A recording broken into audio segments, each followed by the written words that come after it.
Ассалаумағалейкум ардақты ағайын. Мен бүгін еліміздегі әсіре діншілдік туралы, әсіре діншілдер туралы айтпақпын. Сөзімнің басында басын ашып айтайын. Мен 5 уақыт намаз оқитын, өзіме міндеттелген парыздарды мүмкіндігімше орындайтын қазақпын. Бірақ мені қазақ ретінде, осы елдің азаматы ретінде еліміздегі діни ахуал қатты ойландырады. Өйткені тәуелсіздік алғаннан кейін жіберілген қателіктердің зардабын әлі күнге дейін тартып жатырмыз. Елімізде дін ұстанған, бірақ басқаның діни сеніміне күшпен қарайтын, басқаның діни сеніміне өзінің ойын кіргізгісі келетін, өзінің пікірін, өзінің сенімін басқаға таңғысы келетін, басқаға айбат шегіп сөйлейтін жастар көбейді. Мына видеоны назарларыңызға ұсынайын.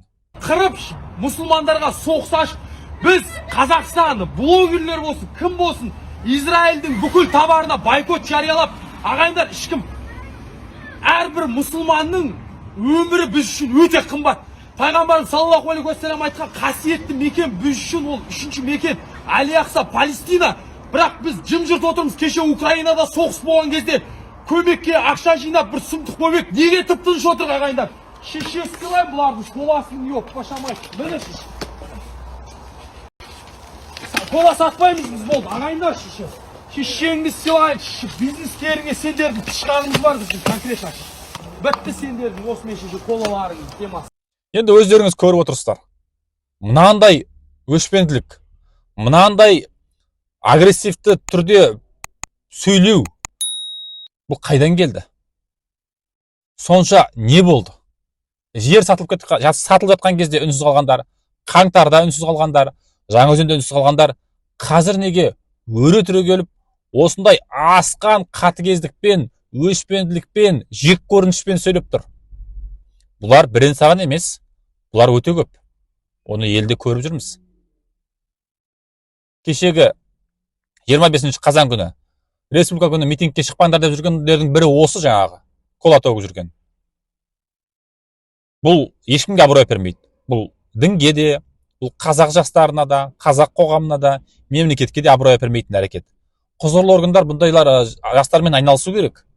Тиісті органдар түсіндіру жұмыстарын жүргізе ме, басқа шара қолдана ма? Бұл қауіпті құбылыс. Неге елдік мәселеде үнсіз қалғандар осындай кезде атойлап шыға келеді? Кешегі Оян қазақ фильм көрдік. Иә, көңілден шықты. Иә, жақсы түсірген. Иә, адамдарға әсер берді. Бірақ ол жерде діннің элементтері көптеп енгізілген. Алаш көсемдері иә, дін ұстанған, мұсылман болған. Бірақ дүмшелерді сынаған, діннің кейбір тұстарына өздерінің көзқарастарын ашық айтқан. Бірақ ол сәттер енгізілмеген фильмге.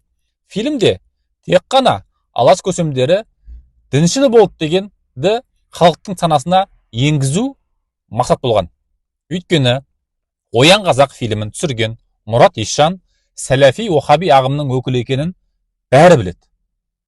Қайрат Сатыбалды, Мұхамеджан Тазабек, Бекболат Тілеухандарының жаңағы жүгіріп келіп жүрген, жаңағы жанында жүгіріп жүрген, құлдыраңдап, солардың айтқанын екі етпейтін, соларды ағалап жүрген адам екенін бәріміз білеміз.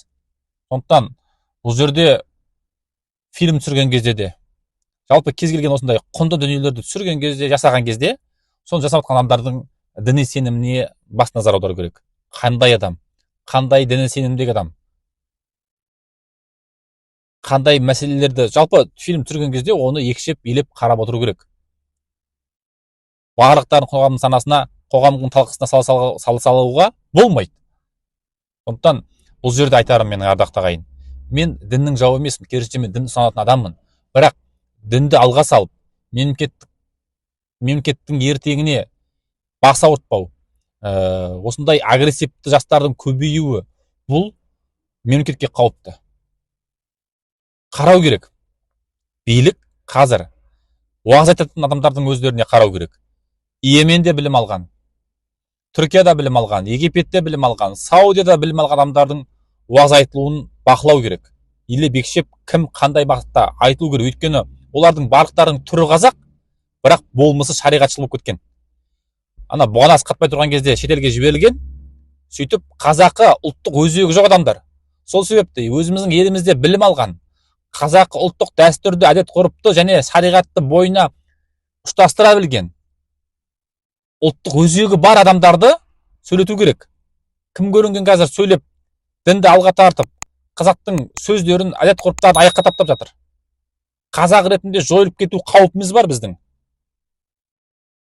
Сондықтан ең бастысы мынау мемлекеттің мүддесін алға қою керек. Менің ойлайтыным, менің қауіптенетінім, менің толғандыратын мәселе мемлекеттің мүддесі, тәуелсіздігіміздің тұғырлы болуы. Сондықтан жаңағы Кока-коланы төгіп жүргендер, олар ешкімге опа әпермейді. Бұлар қауіпті. Басқа біреудің діни сеніміне шабуыл жасау, басқа біреуге өшпенділікпен қарау, бұл адамды қылмысқа алып барады.